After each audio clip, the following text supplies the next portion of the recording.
up, adventurers? My name is Platinum Phoenix, and welcome back to Ocarina of Time. Last time, we used the power of the sages to break into Ganondorf's castle after he kidnapped Princess Zelda. And in this episode, we're going to go farther into the castle to see if we can actually rescue her. But before we do that, you might be wondering, why am I outside the castle when we were definitely like about halfway through the castle last episode? And the reason for that is actually because we got these golden gauntlets last episode that allows us to move these big obelisk type pillar things that we used in both the fire chamber and the light chamber last episode. And if we go out here to where the fairy fountain was when we were a child, you can see that there's one of these obelisks out here as well that we can now move since we have these golden gauntlets.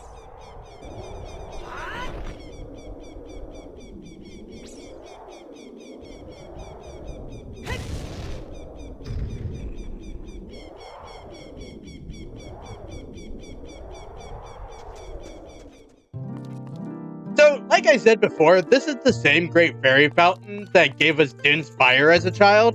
And the fairies are always telling us that if we are feeling weary and everything to come back to them.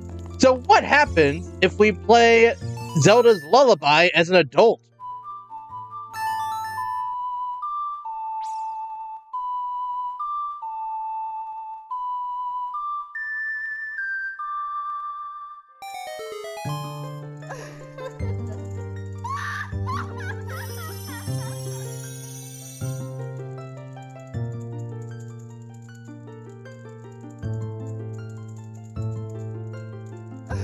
Welcome, Link. I am the Great Fairy of Courage. I will grant you an enhancement to your defensive power. Receive it now.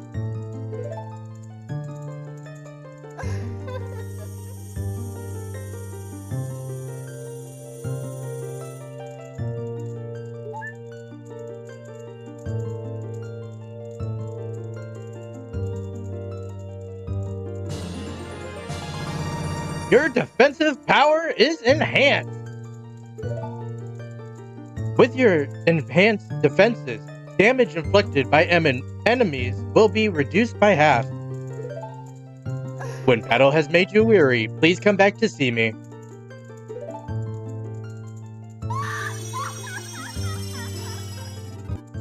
So, now we have the power of double defense, which might be just the most straightforward power we've ever gotten from a Great Fairy, with maybe the only exception being the spin attack.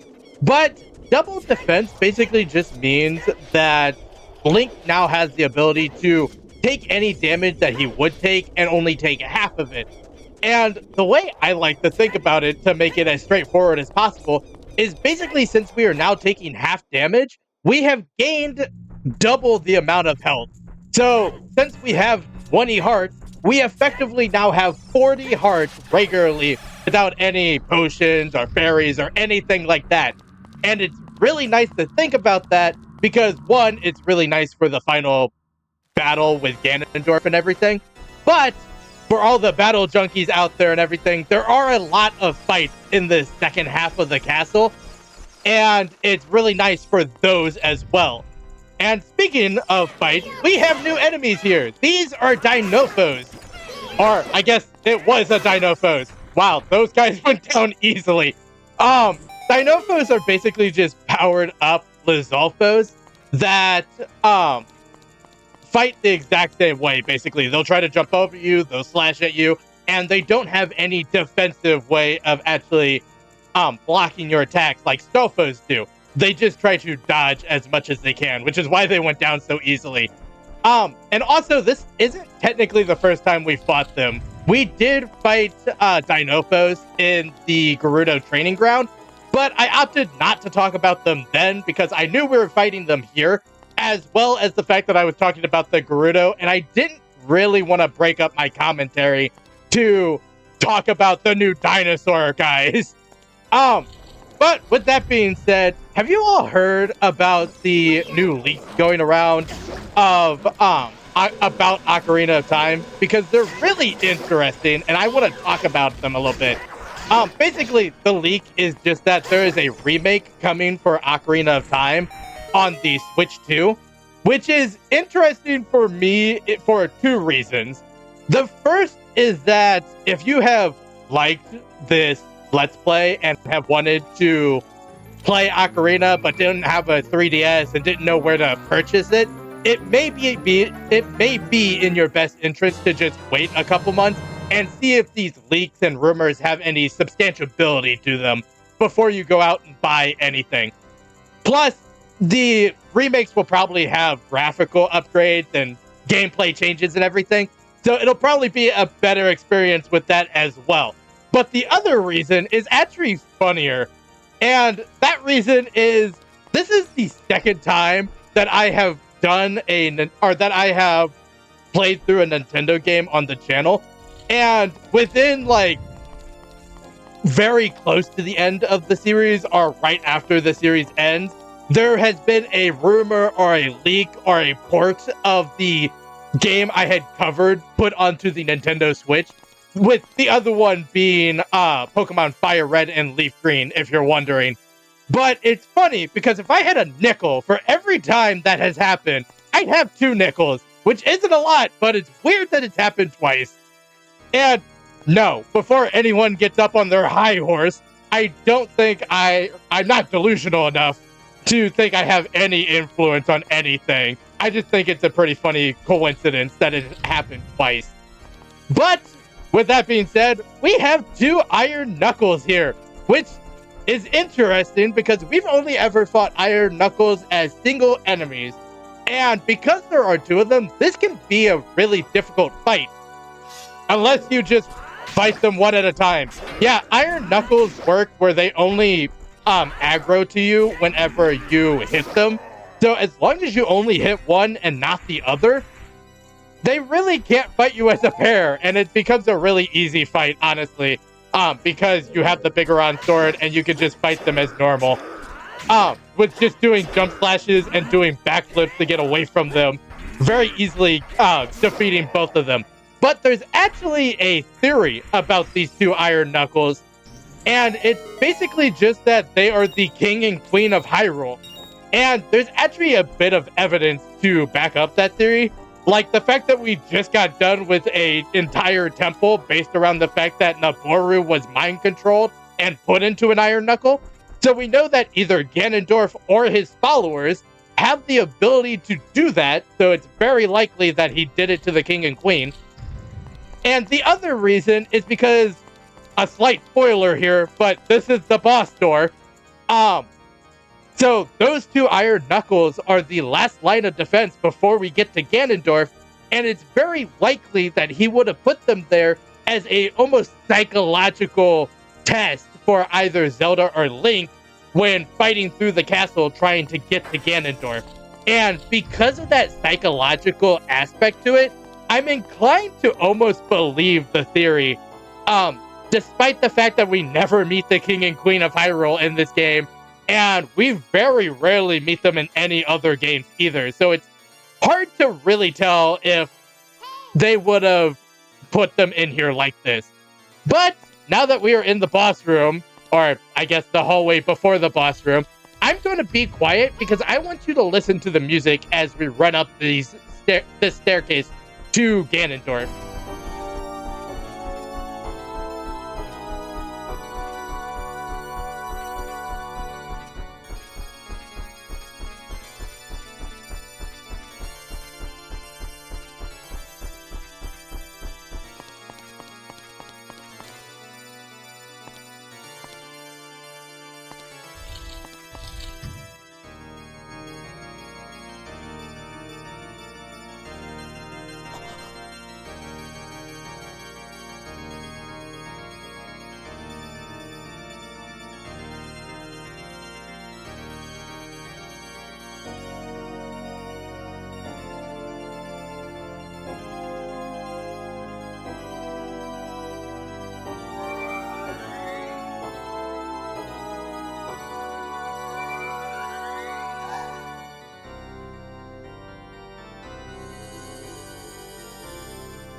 The Triforce parts are resonating.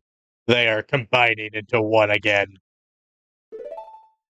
the two Triforce parts that I could not capture on that day 7 years ago. I didn't expect they would be hidden within you two.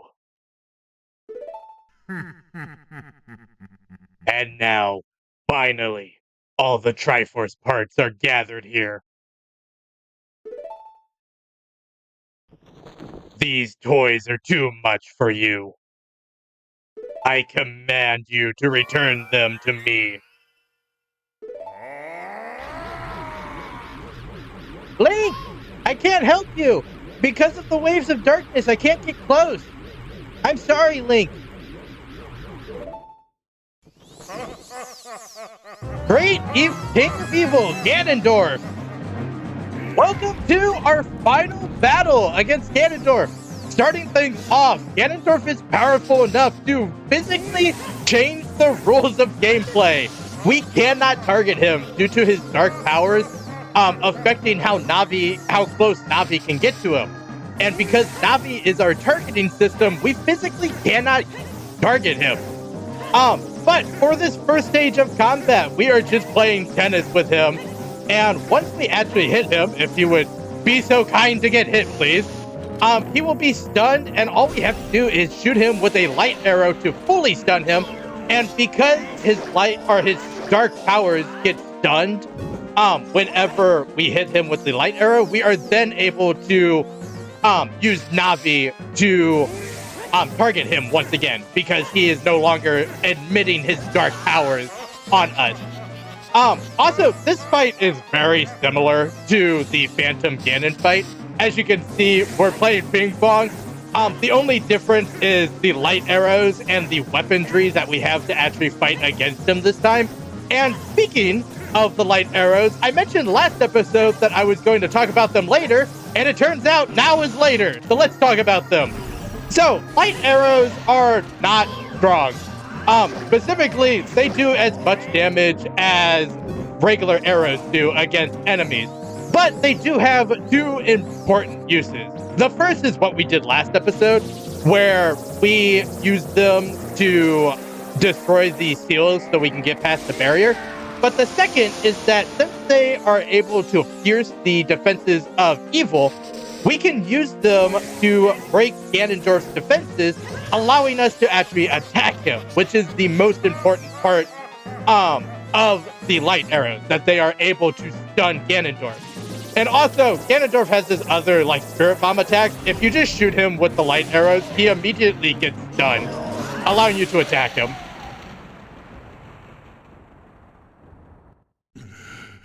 The great evil King Ganondorf, beaten by this kid.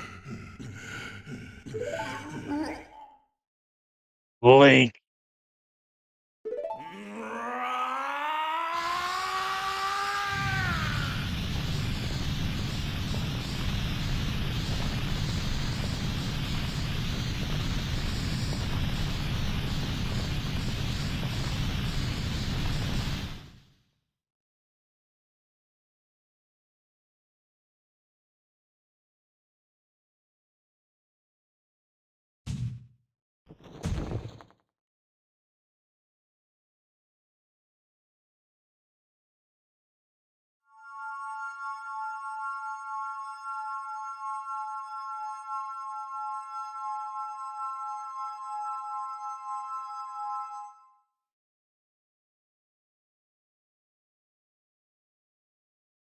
Ganondorf, pitiful man. What a strong, righteous mind he could not control. Without a strong, righteous mind, he could not control the power of the gods, and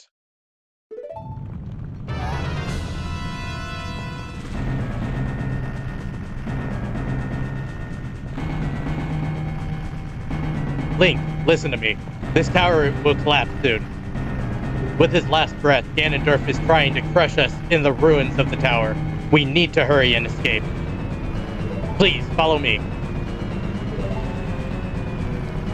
So, with Ganondorf defeated, he decided to use the last of his strength to use the power of the Triforce of Power to collapse the castle. So, we need to escape, and this is basically just a glorified escort mission where we have to follow Zelda down and through the castle. And I have one recommendation for you while running through the castle and trying to escape, and it's just use Neighbor's Love. It negates a lot of unnecessary damage that you will take throughout this whole ordeal, because as you can see, there's falling lava rocks and everything, and if you're not careful with dodging and everything, they're very likely to hit you, and every time they hit you, Zelda stops and act shocked that you got hurt or is like surprised that you're damaged and everything. And it just wastes your 3-minute timer that you have. So it's just best to use Neighbor's Love to avoid all damage that you can take from the falling rocks to make sure that Zelda just keeps up on her moving.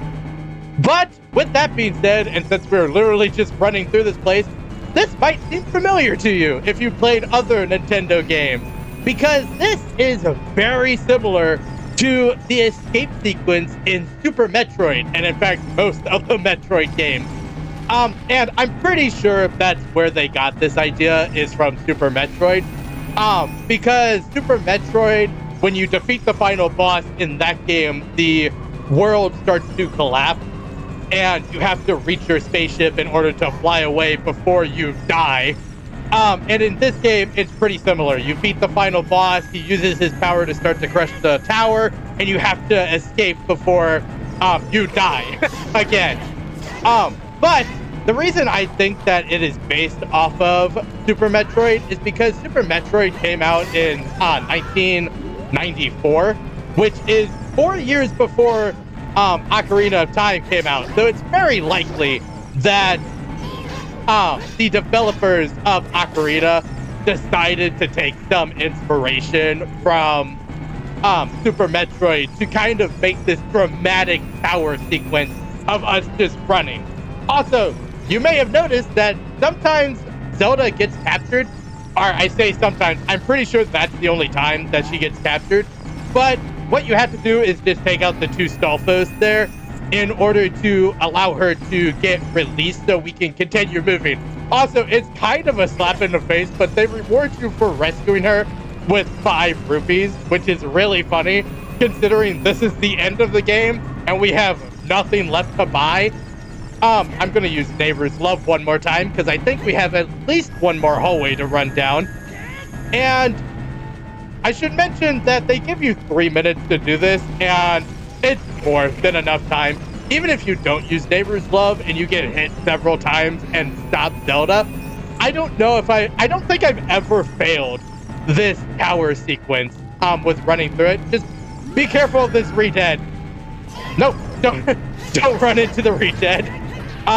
You can want to be careful of that re-dead because it's sat there to stun you and then to grab you to waste even more of your time. But with that being said, we are right at the end of this tower sequence. I believe this is the final gate with more than a minute left to spare.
It's over.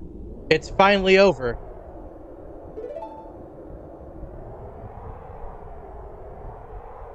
Link, I'm sorry I couldn't help you in the battle before.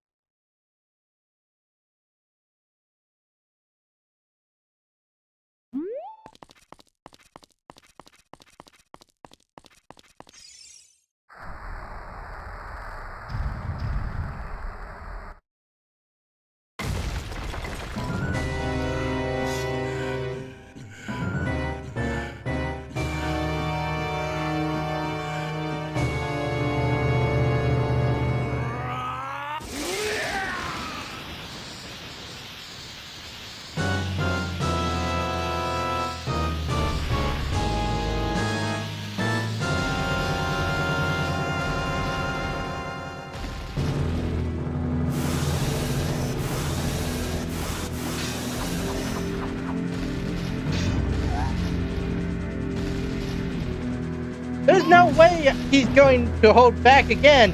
This time we fight together.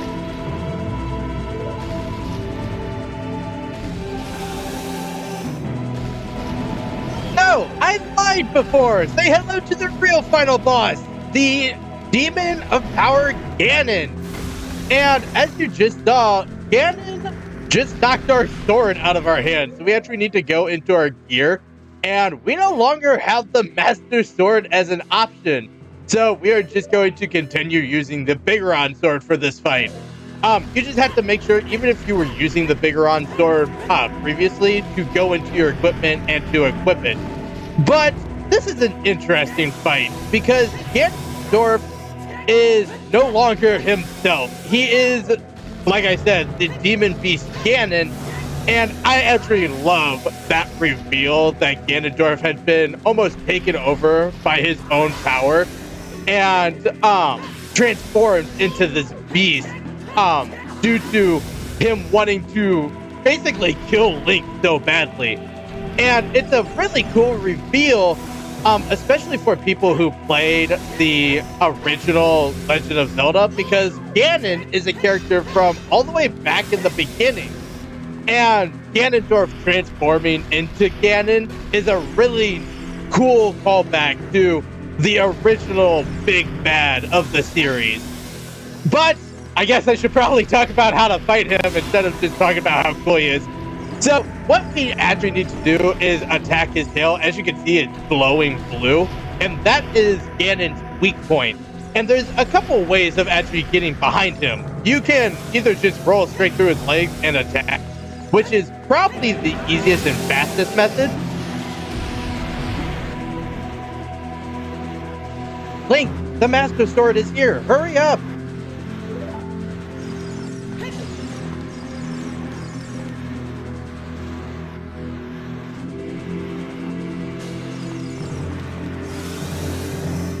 What I was saying before Ganon so rudely interrupted me by failing, I guess, was you can roll through his legs to attack him, which is probably the easiest and fastest method. But if you're not as confident of rolling through his legs, you can always pull out your light bow and just shoot him in the face and run around him. But for this second phase, after you cause him so much damage, you're able to basically take down the shield that he has put up in order to get the Master Sword. And I highly recommend using the Master Sword for this fight, which is weird to say because I haven't recommended doing that for at least 10 episodes now. But there is actually a reason. Ganondorf is the embodiment of power and darkness, meaning he is literally nerfing all of our other weapons to do only 1 damage. But since the Master Sword is called the Sword of Darkness's Bane, it is empowered to still do its maximum amount of damage.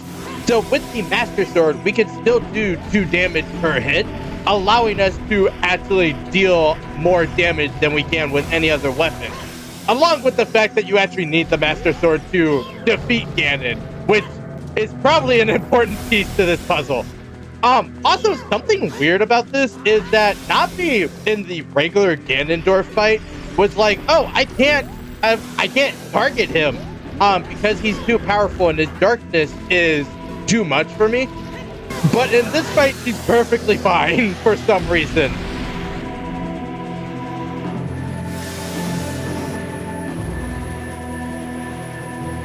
I'm using my power to hold the evil king. Use your sword and deliver the final blow.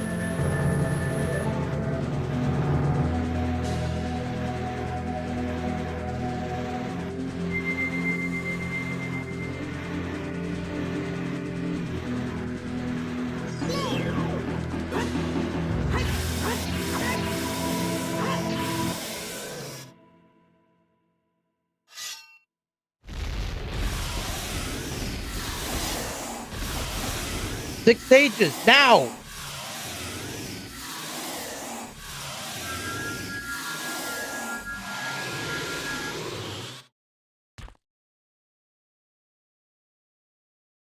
Ancient creatures of Hyrule, now open the sealed door and send the evil incarnation of darkness into the void of the evil realm.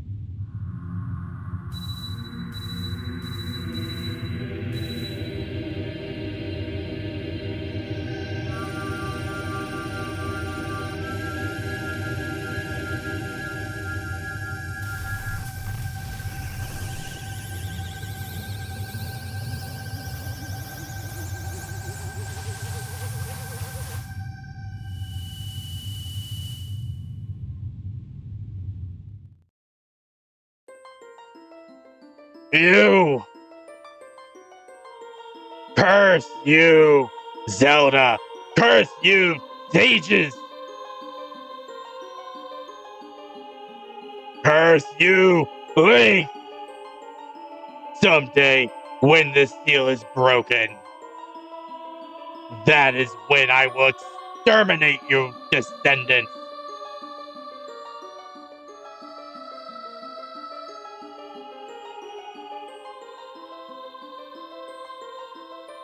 As long as the Triforce of Power is in my hand.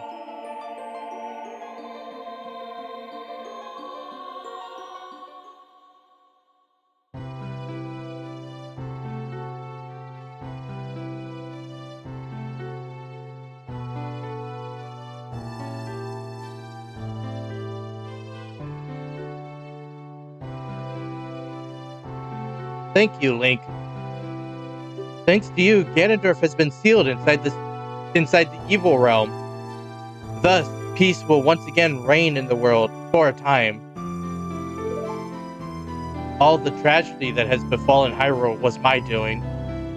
I was so young, I could not comprehend the consequences of trying to control the sacred realm. I dragged you into it too. Now, it is time for me to make up for my mistakes. You must lay the Master Sword to rest and close the door of time. However, by doing this, the road between times will be closed.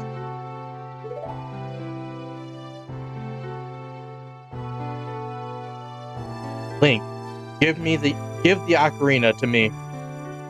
As a sage, I can return you to your original time with it.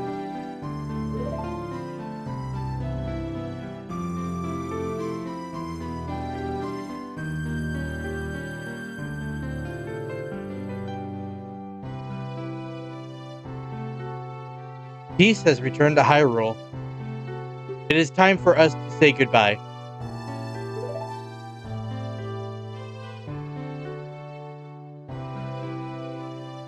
Now, go home, Link. Regain your lost time. Home, where you were supposed to be, the way you are supposed to be.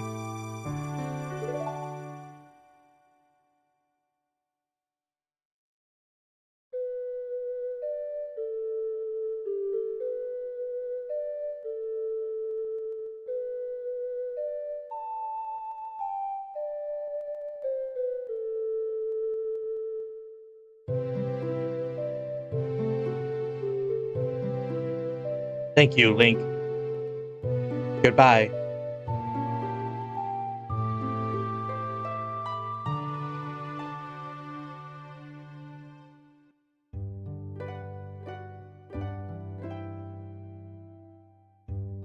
There are a lot of emotions in this ending, and honestly, they are kind of hard to convey. But I think they mostly stem from the theme of the game and the decision that Link has to go back in the end. The game's main theme is about growing up and the idea of growing up too fast. And you have to remember that in this game, Link isn't a knight or guard of any type. He's literally just a kid who almost accidentally fell into his destiny. And in that process of falling into his destiny, he loses almost everything in order to save Hyrule. He loses his youth by losing 7 years whenever he touches the Master Sword.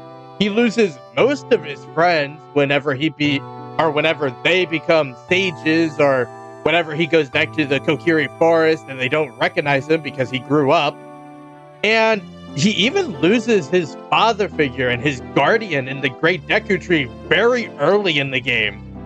And because of all of that, I really wish that there was a final choice about going back in time or not at the very end of the game.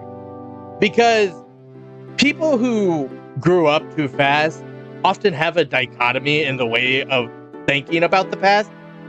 And that means that some of them wish to go back to basically reclaim the childhood that they lost, while other times, people who grew up too fast mostly did it because they felt their lack of control in the world, which often leads them to prefer their adult lives since it gives them a sense of control that they were lacking as a child.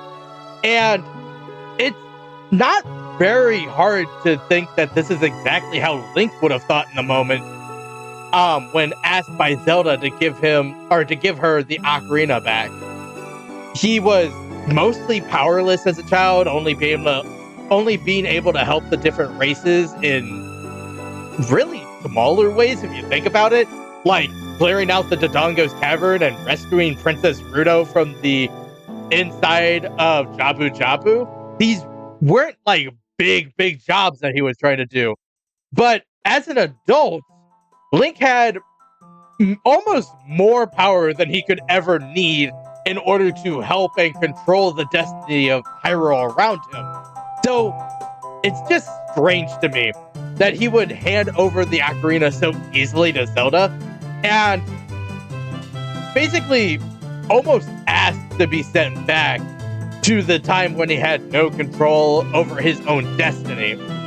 And like I said, I really just wish that they would have given us a choice in order to open up the possibilities between the two and to really make you weigh the options of going back in time and having your childhood or staying in the adult timeline and being able to almost control and help the people around you so something of this magnitude wouldn't happen again.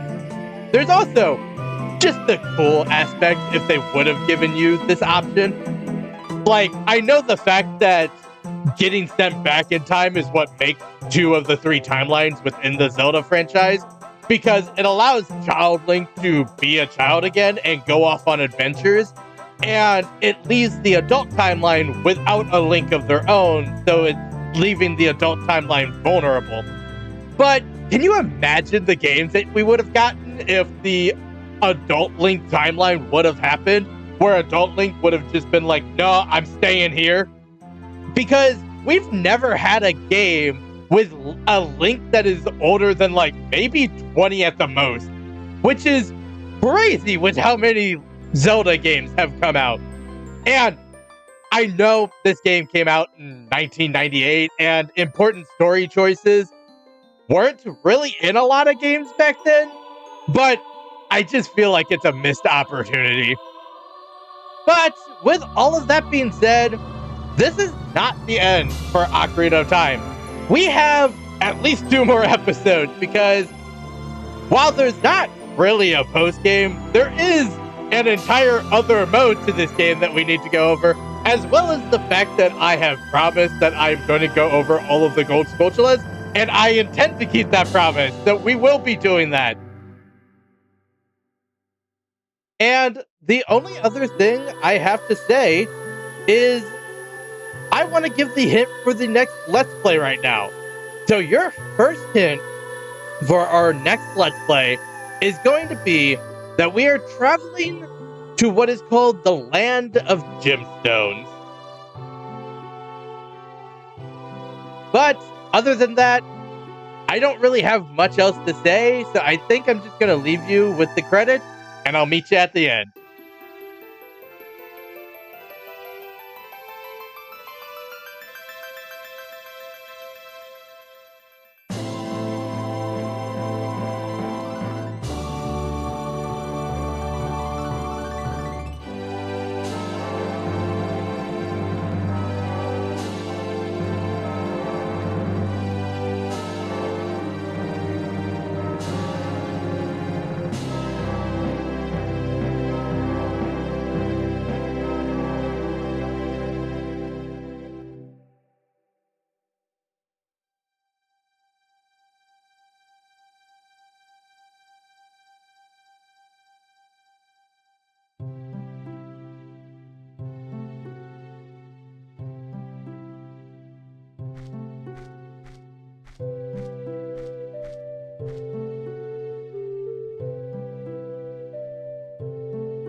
And with that, we are at the end. So, I hope that you enjoyed watching. If you did, make sure to like, comment, subscribe to the channel. I can't wait to see you back here for our next adventure. But until then, happy adventuring.